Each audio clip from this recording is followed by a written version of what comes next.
Good evening, everyone, and thank you for joining us for our Just Ask Jen December version.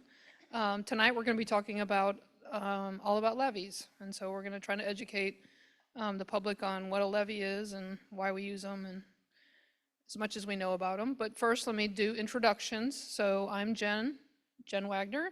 I'm the Treasurer and Chief Financial Officer for the district, and to my left, I'm Dr. Moffitt, CPS board member. To my left.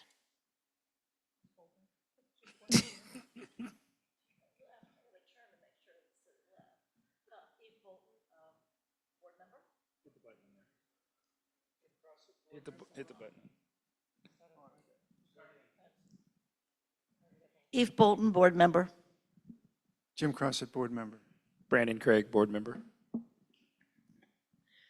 so thank you. Would you like to do your statement on how to engage?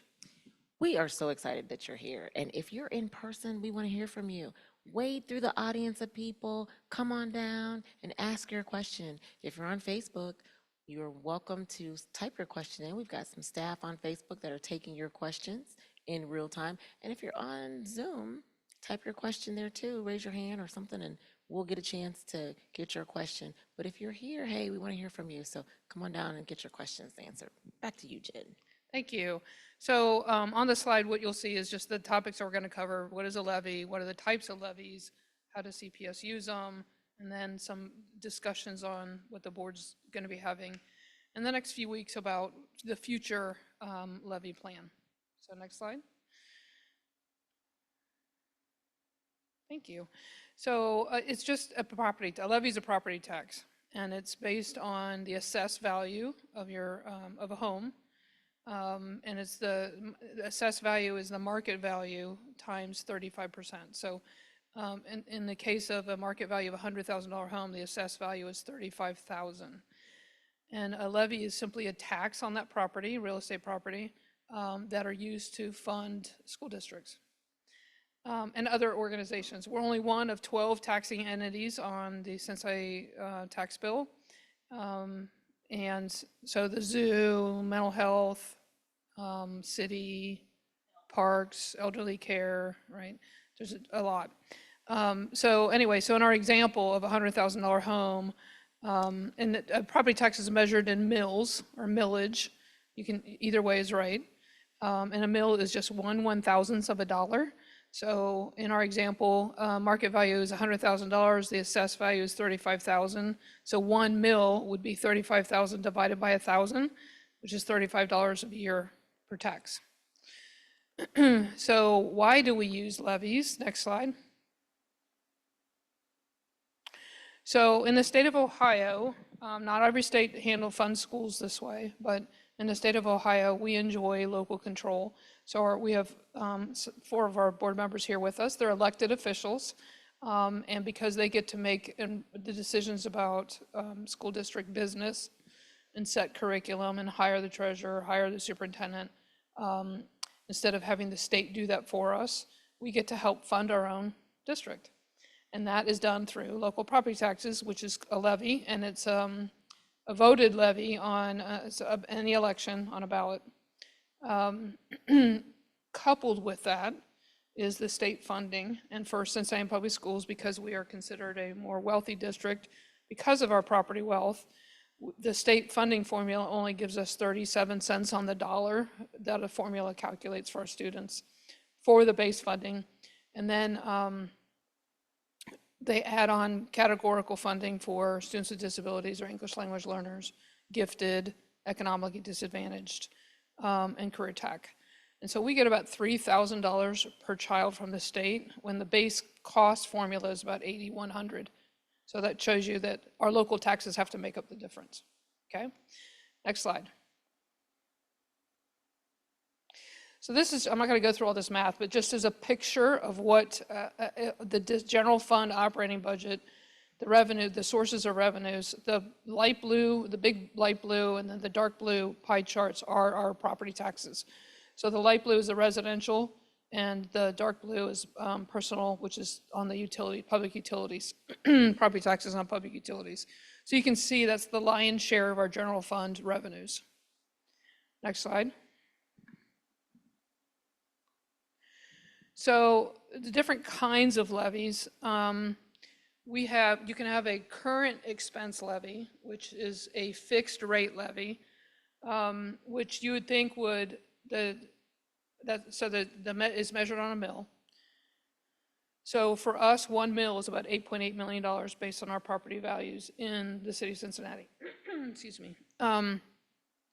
So current expense levy or a fixed rate levy, they're used interchangeably, can fund operations or construction projects. You can have them for, I can't read that writing, 1 to 5 years or continuing, and we do use that. So we also have what's called emergency levies or fixed sum levies. So a fixed rate levy is a tax based on a mill, and then they calculate against evaluation. A fixed sum levy or an emergency levy, we go to the public and say, we need to raise $50 million. And so they rate changes with property values in order to raise $50 million for us every year. That's also 1 to 5 years, up to 10 years, sorry. One is subject to what's called the reduction factor, which is based on House Bill 920, that says property taxes cannot grow with inflation.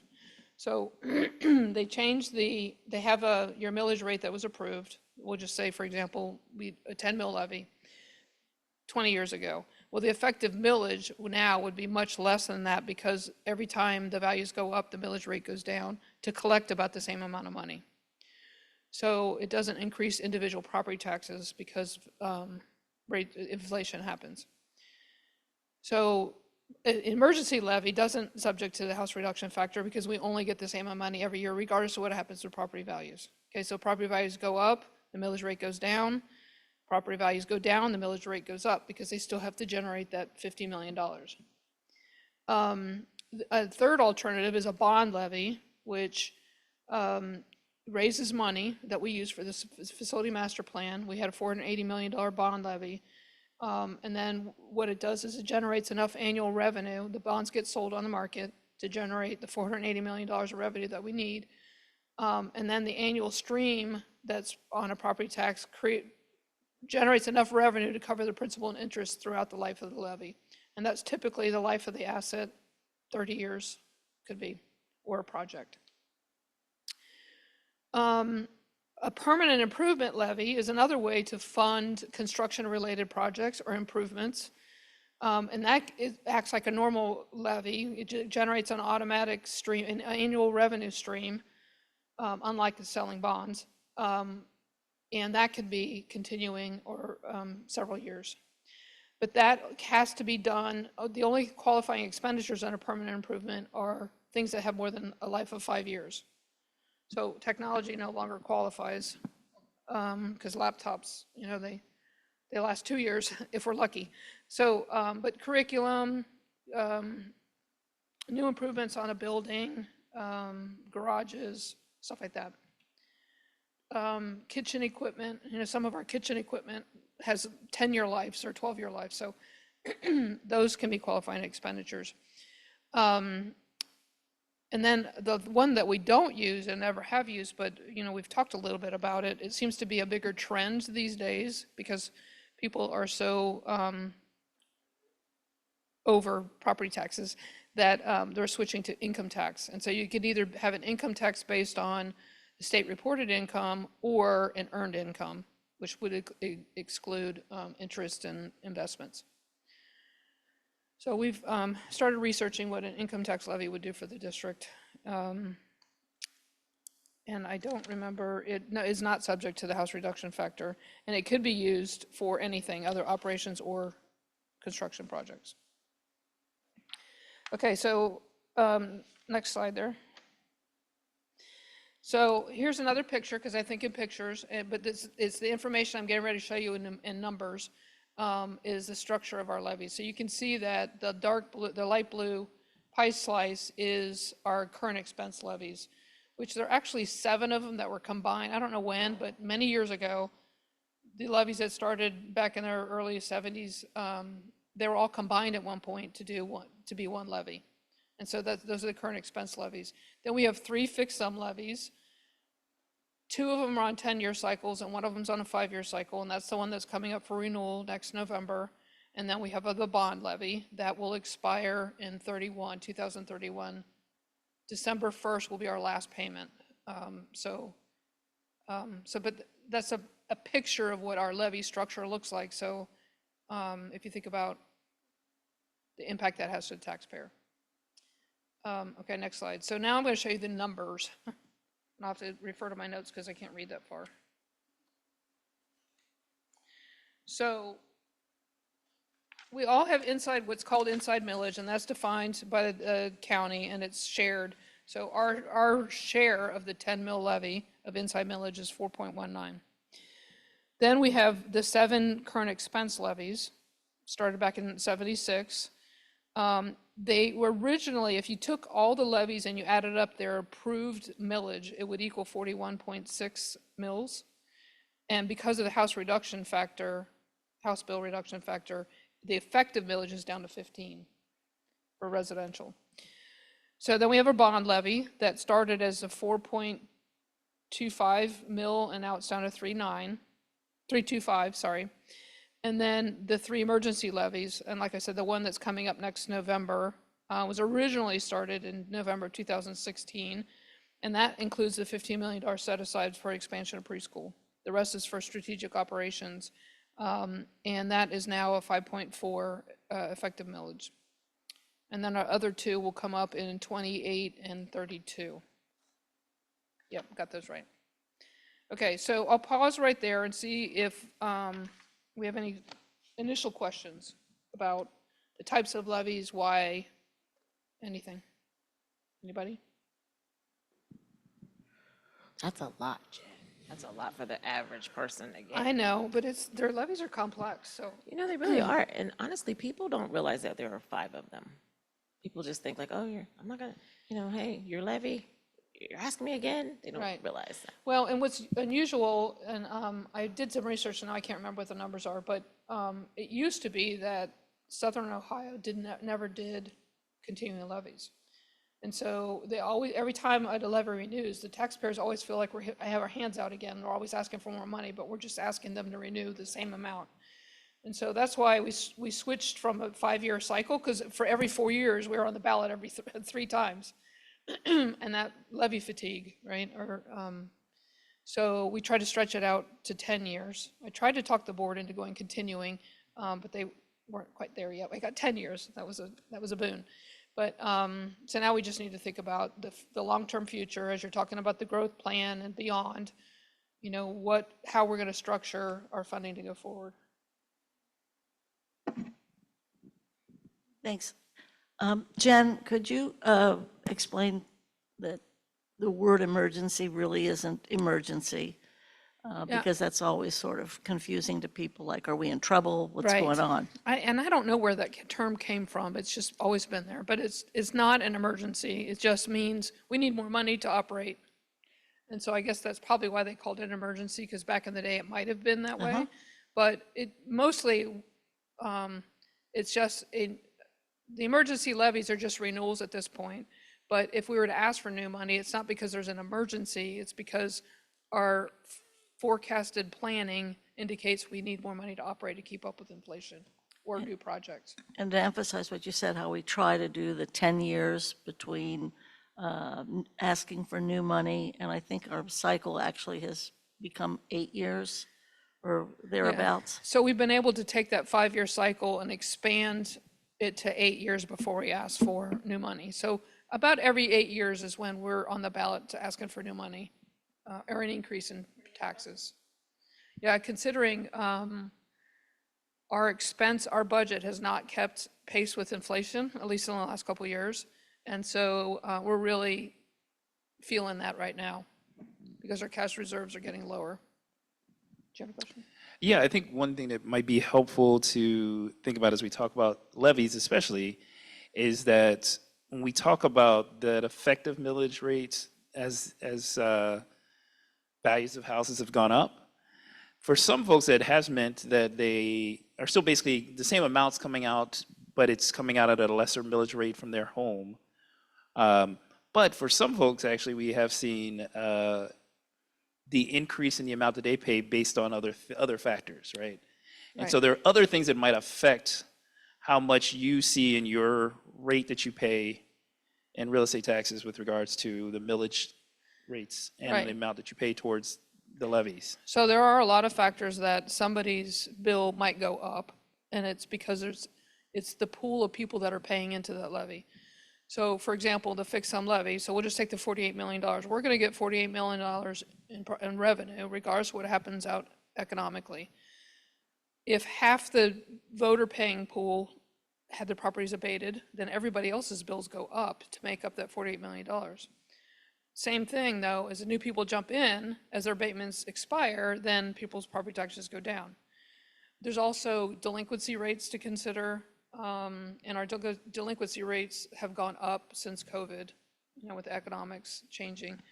Not horrifically, but they're there. And then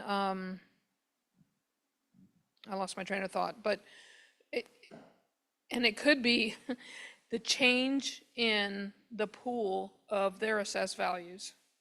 So the different weighting inside of a levy also has an impact on people's property taxes.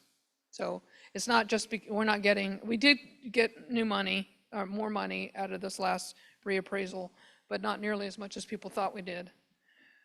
And I think it's important to stress that because I think sometimes folks will misconstrue us asking for renewal or what our levy rates are with this assumption that we're the reason that their amount has changed.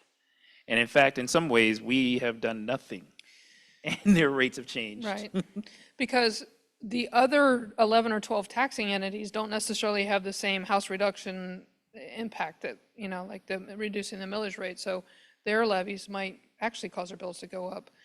I'm going to throw out a number, but I want somebody in the audience, one of my phone a friend people, to confirm this. They originally posted that we were going to get $36 million of extra revenue, and it turned out to be about 14. Kevin, is that right? Off the top of your head? Okay. Yeah. So it is incredibly complicated. Like several months ago, I can't remember when it was, I did a presentation on the whole tax thing, and we showed different examples of how people's valuations changed and how that drove the different property taxes. It is pretty complicated. Now, the other factor that I think is also important for us to talk about, we talk about it from a district standpoint, is the assumption is that we are able to go in and grab all the new revenue we need through real estate taxes and through local taxes. And I think that's a misconstrued assessment from our Columbus folks that large metropolitan areas can be able to just tax their way into paying for Right. schools. The other issue, what people don't know about, is when our property taxes go up, our state revenues go down. As an inverse relationship, so and then as enrollment grows, that property tax dollar gets stretched thinner and thinner because the property taxes don't fluctuate with enrollment. And more enrollment drives increased staffing and buildings and supplies. And so the state funding formula does not make up that difference. I think the information I think that you shared when the county raised all the real estate values this last round, the amount of money that increase that the schools got versus the other 12 was like 1/3. Right. It was much lower. Right, thank you. You asked me that question a minute, I forgot about that. So do we have any questions for the public before we move on? Yes, our first question is, there we go.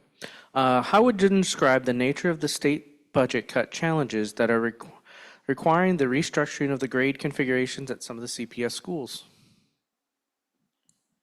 Repeat that again, Rob. Can you say that again? So this is from Facebook. How would Jen describe the nature of the state budget cut challenges that are requiring the restructuring of the grade configuration at some of the schools? So they're not related in our district. The conversion to middle schools was to serve the needs of those middle schoolers, and I might ask some of the board members to talk about this as well. but it's also trying to rebalance the enrollment in each of our schools so that we're using our buildings more efficiently. That has really nothing to do with state budget cuts. I think what they might be referring to is the new House bill, or is it Senate bill? Senate Bill 295 that says if you have a school building that's underutilized, they can repurpose it for you. And so we want to make sure that all of our really beautiful assets that our schools are being used the most efficiently. And so we're just trying to restructure the way the district is delivering services. One, to meet the needs of our 7th and 8th grade, 6th, 7th, and 8th graders, and two, to be very efficient with our buildings. You want to add? I think there is some reality, though, to how we deliver certain services that in the past, the way the state funded them, or, essentially carved out some of those resources, they don't do anymore. And it's made, the funding formula now has made it so that we only get a portion of those funds, right? And so we've talked about that in budget and finance several times about, there's resources that we need, or even things like our ELL students and multilingual learner students, where their cost that the state says that we should be getting, we would need to pay for these students, is far below what we as a district have invested into those students. And so there is some reality to the fact that we are doing more each year because the state does not provide. I don't think it's per se the state cuts. I don't think they've ever provided some of these resources. Or preschool is another great example of a program that has expanded. We've expanded access. The state doesn't provide any real resources towards preschool outside of students with IEPs. So there is some level of things that the state has never funded or continues to not fund or divest funding from in urban public schools specifically, but in public schools in general, that does create their own unique challenges within our district because we don't want to leave those students without resources and without educational opportunities. Now, there are state grants that support early childhood education, but the state formula only funds K-12 plus preschool disabilities. Yeah, from that standpoint, as Brandon has mentioned, I think it's important that the state and the federal government tell us how to spend a significant amount of the dollars that we get, which reduces our discretion. Also, they mandate, if you will, us providing services, let's say transportation, to other entities within our district. And our transportation costs in part are high because we're providing transportation to charter students and parochial students and private students, because that's a matter of state law. So the state does impact on us, but the funding formula itself doesn't. But now the new piece of that too is that with the universal vouchers are being funded from the same line item in the state budget, frankly, as we are. And that's reaching $1 billion now just for the vouchers. And plus, even the idea that you've kind of taught me is that the per student amount that is granted to a charter student is higher than the per student amount that is granted a CPS student. They So get the it's- full it's base really- rate of yes. 8,100 while we get And we don't. $3,000 because we have the pleasure of raising property taxes. And I do think we need to reassure people that people being worried about what the feds are going to do or not do when they realize all the things that the federal government is helping pay for, especially for our special needs kids and what have you. So there's a lot of angst, rightfully so, out there. Yeah, we get about $50 million from the federal government in grants and aid on top of the general fund. And also, would you also update that our state share went down? It was like 41 cents, and it has been reduced because why? Last year, we were at 42.9% in the state funding. So for every dollar that our students generate, we only got 3 cents on the dollar. Well, the state share is calculated off of a wealth factor, wealth index, and it's measured by 3 things. One is property wealth, assessed value. 2 is federally adjusted gross income, the average, and then the median income. Our property wealth went up dramatically over a 3-year, so you use a 3-year average tax year, and it lags a year. So the reassessment, the reevaluation caused the 3-year average to go up dramatically. So that made us richer comparative to the rest of the state. And it's all indexed to the average of the state. And then, so that reduces our share. And do you know offhand, like CPS gets the 37 cents, but like a Columbus or a Cleveland gets? Much higher. So Cleveland gets the most. So I always compare us to Cleveland because our students are very similar. But we have much higher property wealth than they do. So they're in the 60%, low 70s, I think, last time I looked. Columbus is the only urban district that's lower than us in state share. I think they're at 28, yeah, last time I looked. I don't have them memorized anymore. I used to. Thank you. Good question, thank you. Okay, so we're gonna move on for a little bit and then we'll ask for more questions. Okay, next slide. This is the beloved slinky or spaghetti slide that we talk about, and all courtesy of Jens Suttmuller, who's a great partner to the district. So this kind of shows you the levy cycle that we live with, that we have to have renewed every 10 years and then in 5 years. So the green color represents the $65 million fixed sum levy. That's coming up for renewal in 2028. The blue line represents the $52 million levy that comes up in, this says 35, but that's not right. 32, yeah. The green line, so he's got his arrows in the wrong places, but so the $48 million one that's is the blue line, and the green line is the $52 million one, or the orange line. That's where his arrows aren't matching up. Okay, so sorry. So the blue one is the $48 million levy with the $15 million preschool expansion money associated with it. If it's on a 5-year cycle, it'll go up again in 30. But if we go on a 10-year cycle, we can wait to 35. Here's the issue with this levy, though. We've outgrown the $15 million set aside because we share that money with the Cincinnati Preschool Promise organization. And together our budgets this year are at $20 million. And so we're dipping into prior unspent cash. When this levy started, there was a startup year that the full value didn't get spent. And that money's going to run out in 26. So we have a decision to make about whether we scale back to stay within that $15 million or we increase it to further support what we're doing right now, or even higher if we're going to expand more. But we also have the growth plan that we've been talking about, new strategic initiatives, new construction needs. And so we're trying to figure out how to layer those things together. So the next slide shows you just a different look of the timeline. This was presented, I thought it was presented Monday night. So will be presented Monday night. So this is kind of a draft form, but it kind of outlines the different options of when new levies can come on the ballot and what kinds of levies could be considered. So we have the general operations, inflationary costs go up. We have the growth plan. We have some strategic programmatic investments to make. And then we have the facility repair plan project. So the voters approved the facility master plan. Was $1 billion by the all said and done. And now those buildings are 20 years old and they need new roofs and new HVAC systems and chillers. And so we need a funding source to help pay for that on a regular basis. So you can either do that through a permanent improvement levy or a bond levy, or you can even use an operating levy to do that.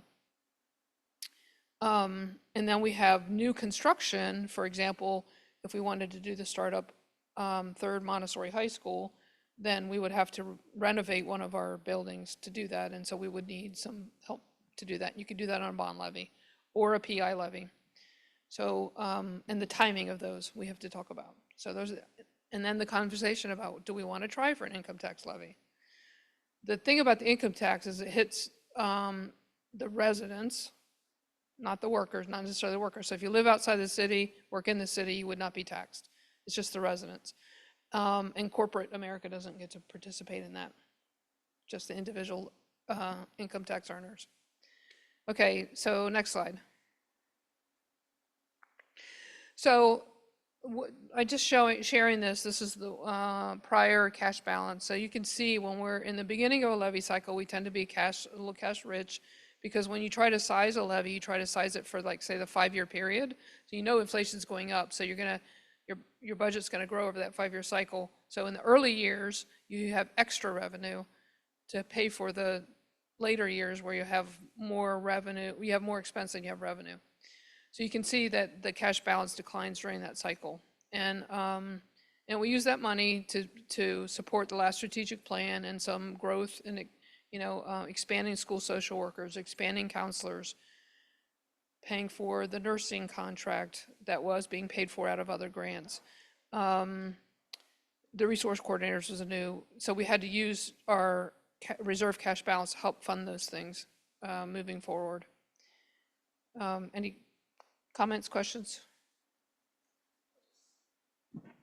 I'll say one thing with this, and this is another part that we've kind of been talking about with regards to levies. We do levies at a time frame, and I think you were just saying this, we do levies at a time frame where the economy is where it is. Well, invariably, the economy changes. Things become more expensive, things become more difficult to do.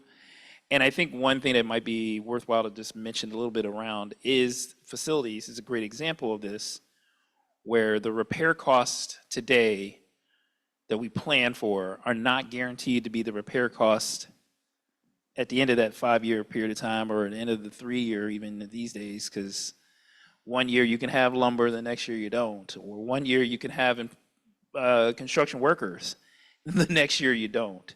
Right. And so I think it's an important part for us to talk about it. When we think about these levies, we're doing it based upon what we can kind of estimate those costs to be, but the reality is that those costs may increase far beyond what we expect. Right, and everything's based off of forecasted or projected numbers, and so when things change, you get unfunded mandates from the state, and suddenly you have a new expense that you aren't getting revenue for. You have to figure out what not to do to pay for it.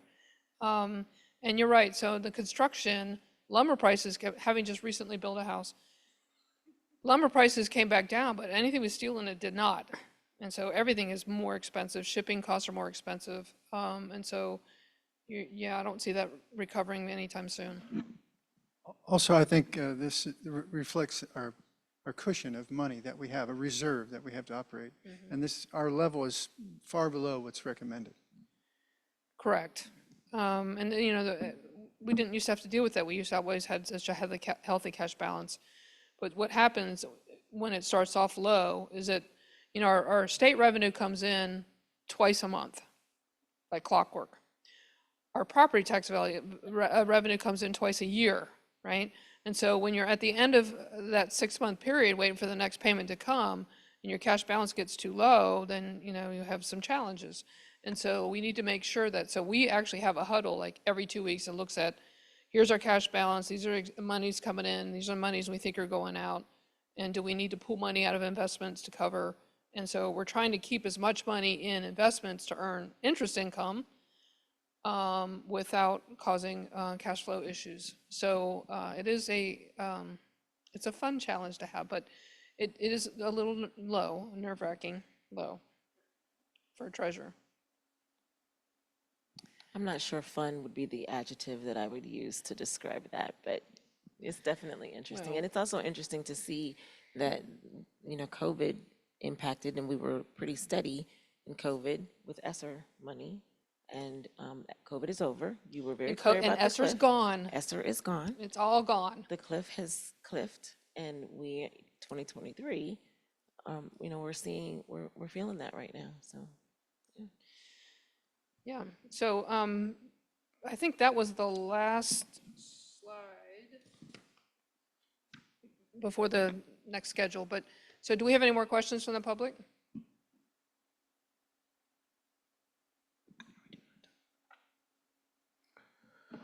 We do. The first question is, why do school districts rely on levies in Ohio? Because the state of Ohio, in its uniqueness, decided that local school boards had to help fundraise their own budget, or their own revenues. So in other states, sometimes they use income tax and they just allocate money out to the schools from the state level. instead of having local school boards make decisions on behalf of the district.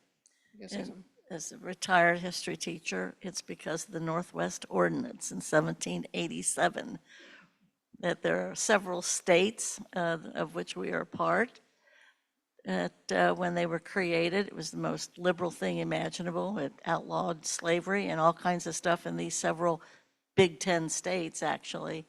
But more importantly, we vote for everything. And they figure the only way you can keep local control is if you have local tax sources.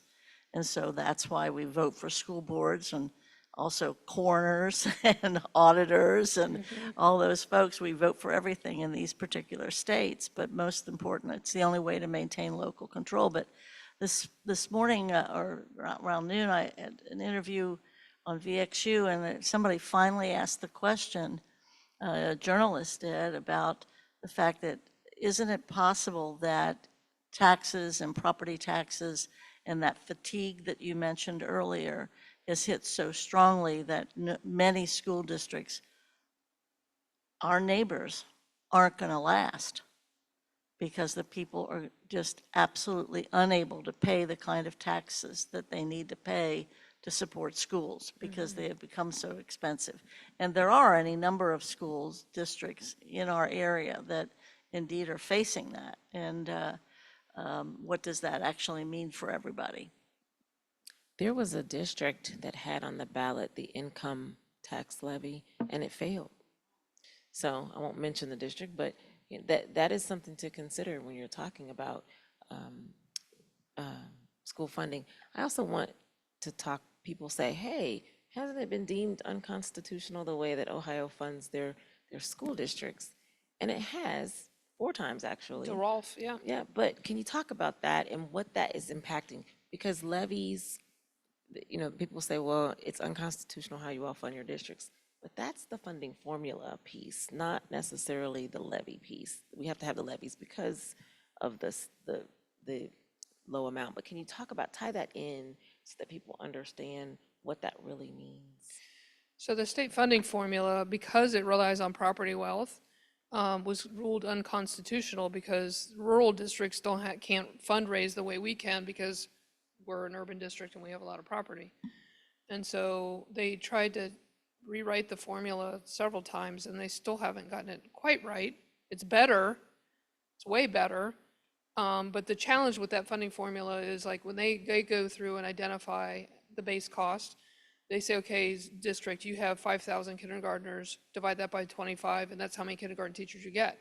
Well, they don't consider that we have 66 different sites, 42 elementary schools, I think. And so, because you lose efficiencies by doing it. They also use the cost factors as average salaries across the state. And we all know that different areas of the state draw higher wages and benefits.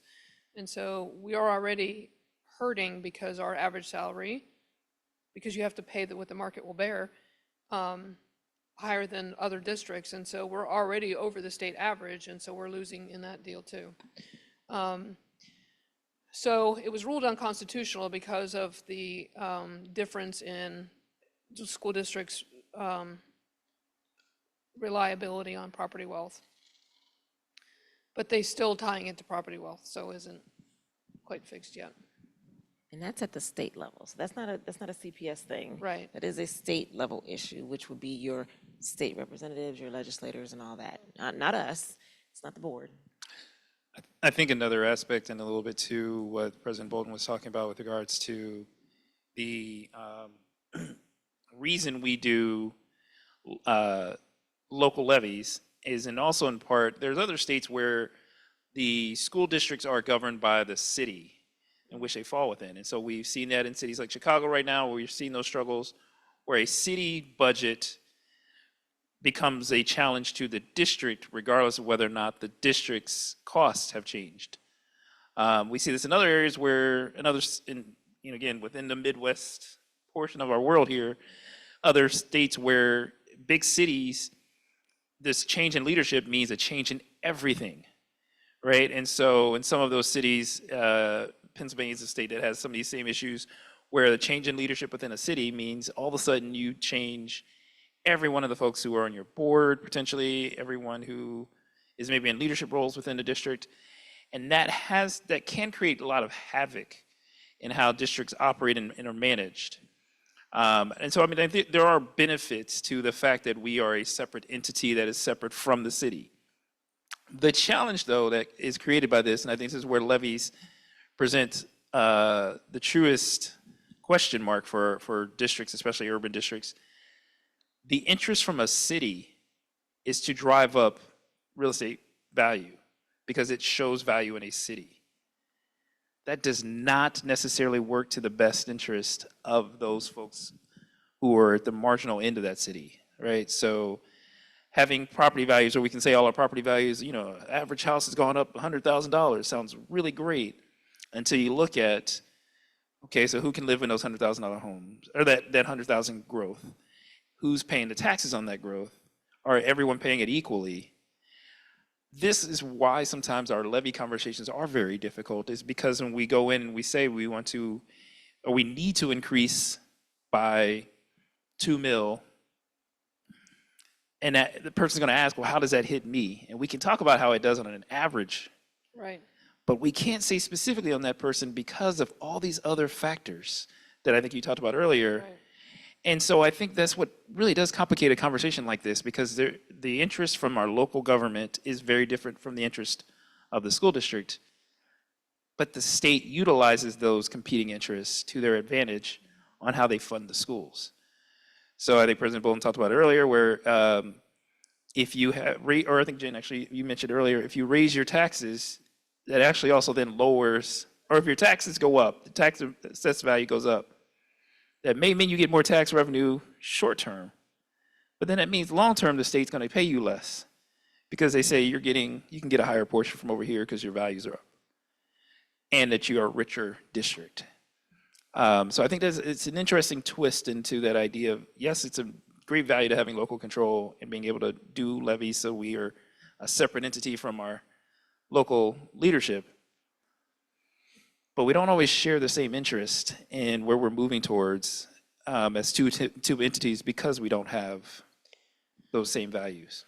That would be a really interesting research project to do that I might take on, but comparing states and funding models and what their state income tax is like. Because ours is pretty low, comparatively speaking, state income tax. So you're going to get taxed, the public's going to pay for education one way or the other, either through property tax or income tax or sales tax. And it's not the lottery. We talked about this before because people were thinking, oh, we'll just take that lottery money. That was a bait and switch. So they added lottery money, but they lowered the rest of the formula. So how much money we get out of lottery, Kevin? I can't even remember. It's so small, it's so pathetic. small. It's so small, it's pathetic. 4 to 6 million for casino. Right. Unless somebody over here wins and just gives it all to the district, and then that's a whole different We aspect. will take but that gift. We will take it. Okay, another question?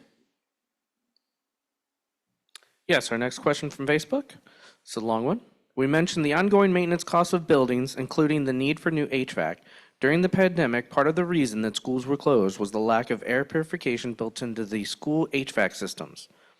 So does CPS plan to prevent pandemic school closings in the future by building air purification into the new HVAC systems that will built into the schools during the next few years?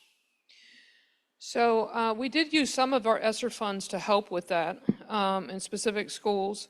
So I don't know the exact specifications of what they're planning to do with the HVAC systems, but I will tell you that we will meet all standards. And so we can post that, if we remember that question, Rob, we can post it as an answer when we talk to the facilities people. Thank you. And just a reminder, your questions, when people ask questions, you do answer them on the website. Right, so if there's a button on the website that you can send a question in and then we'll respond and give you the answer as well. I think there's one quick point on that also, though, is I think while HVAC is one area where we did invest a little bit into using ESSER dollars, the systems themselves are in some cases still old. So even though you might invest money in and to update and to regulate, the reality is if you have a 25-year-old HVAC system, you're only going to keep spending so much money before you have to replace it.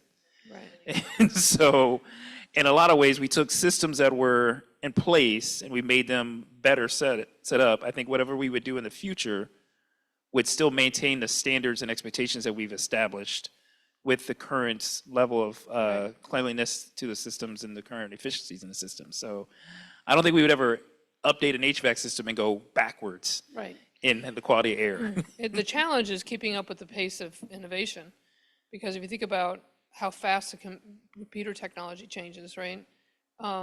All of our building systems are now computer managed, and so if those don't keep up at pace, then so it's a challenge, definitely. It's a good question, though.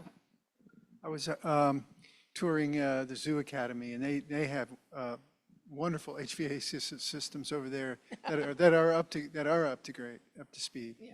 So, Yeah, it's something, if we could think about it before we get too much farther into this and we're close to the end, but you mentioned the decisions that the board is going to have to be making based upon your advice and the superintendent's advice and what we think is the willingness of the community as to our levy schedule. You had it up there in a timeline, but each of those things require a decision.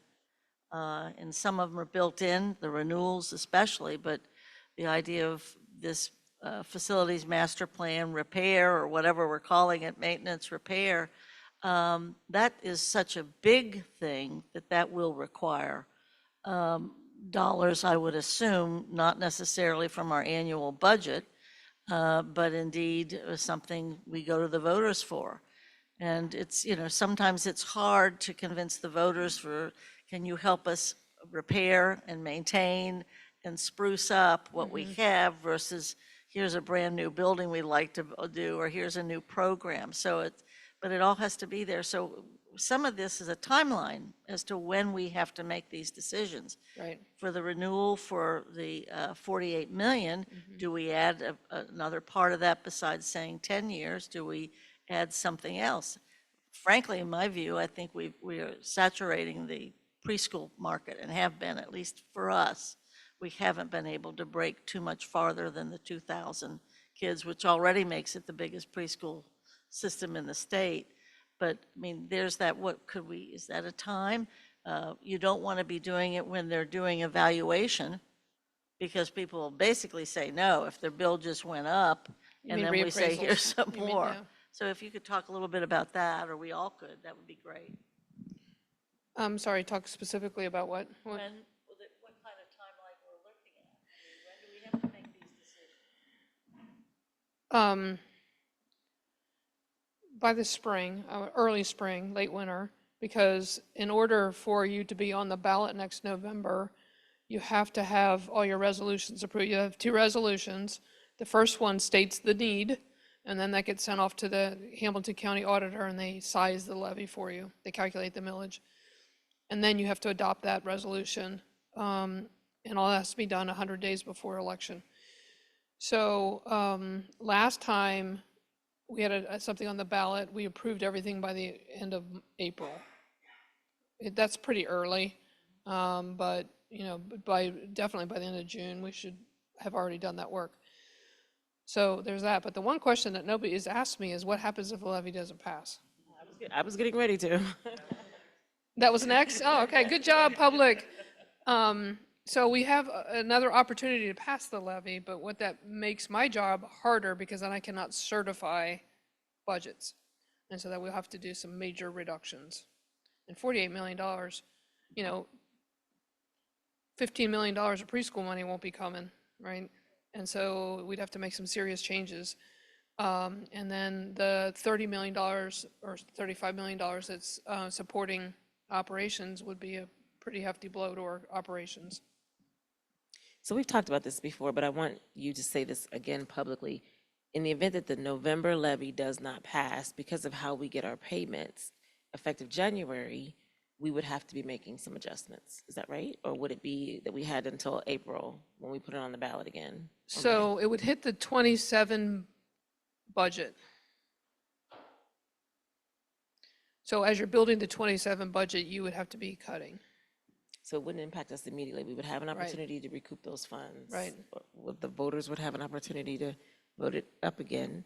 But in the event that it didn't fail, then we would have to make those adjustments. So, and we would have to go back to like basics, right? So, and nobody likes to go out and threaten, but, you know, the additional transportation services above and beyond state requirements, typically school districts reduce or shave off extracurriculars because they just have to fund core academics, make sure we have enough money to do that.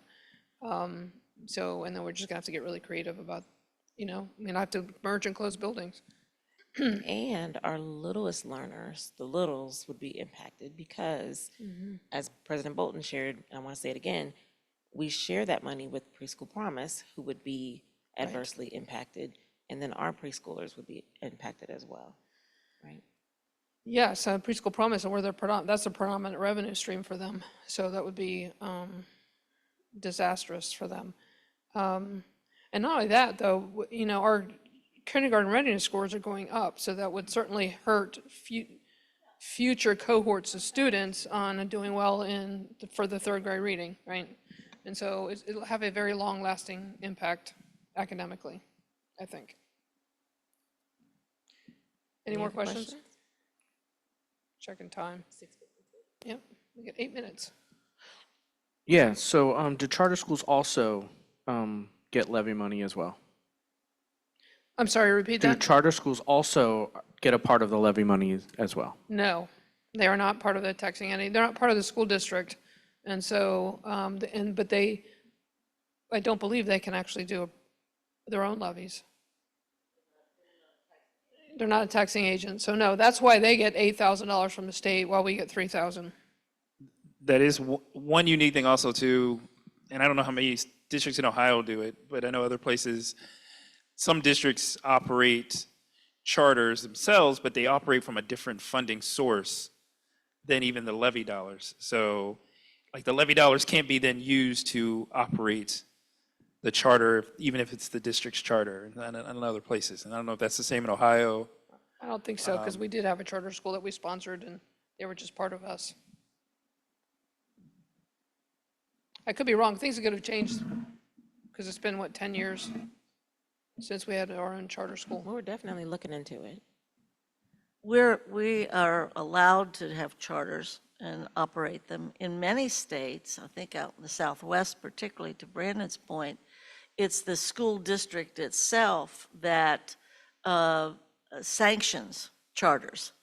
I mean, that's where they're the most successful. I think that might be in California as well, but I know it's in the Southwest. Here, we have nothing to say and do about it. And indeed, that would be more helpful if we could coordinate and complement and supplement whatever our programming was. So it Right. makes sense to do it that way, but their dollars and their efforts are completely controlled by the state. And it's impacting us indirectly because we're offering all those services to them. And we also offer services to our parochial schools too regarding social services and medical services and what have you, IEPs. Right. So people don't aren't aware of all of that. And for the public who doesn't know, an IEP is an individualized education plan for students with disabilities. So one financial efficiency challenge that we have, and I'm not bashing charter schools, I welcome competition, but because we have citywide magnets, we now have to offer citywide service to our charter schools. So we have a student who lives in Sailor Park, wants to go to a charter school in Mount Washington, we get to transport them. And so that's not a very efficient way to operate transportation. I'm sorry? It's another reason that we're reducing our standalone magnets, which is what we've been doing. Right. But as long as we have a citywide program like Fairview and AWL, we will have that challenge and transportation. And so we're just always looking for ways to do things better. Any more questions, Rob? This will be the last one, if so.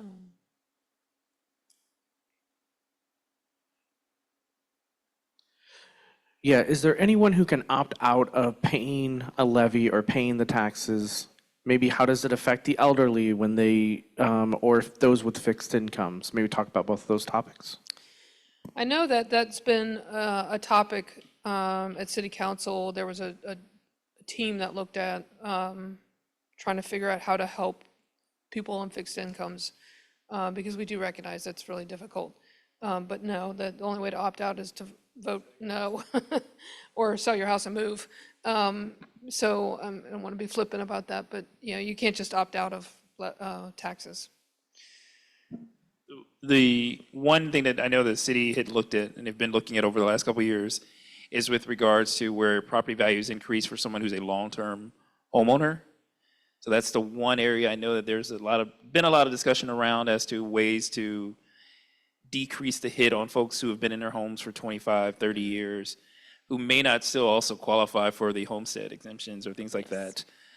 So, you're 55, you've owned your house for 30 years, you still pay that increase in value, but it may not match up to what you bought your house for, what your income reflects. They're also looking at changing the way they do valuations. Instead of using the most recent sale, look at a 3-year average.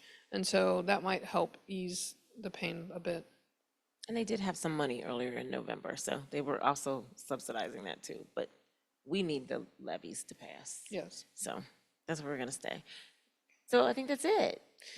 Do any board members, Jen, final thoughts? What are you Well, I was just thinking? going to share the schedule. So Okay. in January, we will be talking about how do we spend our money in the general budget. Hopefully, we'll have a little bit of more information to move on to go on that. So we'd be talking about how do we spend our money at the high school level on career tech or English language learners. And so we'll break down the budget a bunch of different ways to help everybody understand that we're trying to be good stewards of our taxpayer dollars and our generosity of all of our residents. So thank you so much. Any closing comments? We didn't talk about Senate Bill 308, which is not have movement, but it's talking about the millage floor. Can you answer that? Not now, but on the website? Yes. Is that an easy Yes. question? But that's also something It's a legislatively. complex answer to a complex problem, but yes, we will Yes. certainly do that. Okay. I will just do a quick plug for, and I know we have it on our agenda to talk about this week, or next week, but for the Finance Committee meeting that will be coming up in December, we will also be, again, circling around to some of the same topics around the levy options. So feel free to come in and give more thoughts in that time as well. Yeah. We welcome the engagement from the public. Thanks, You're Jen. most And thanks welcome. for joining us, and share this with your Yes. friends. It's Just Ask Jen. And join us at 7 for the Parent Blue Table Talk. All righty. Good night.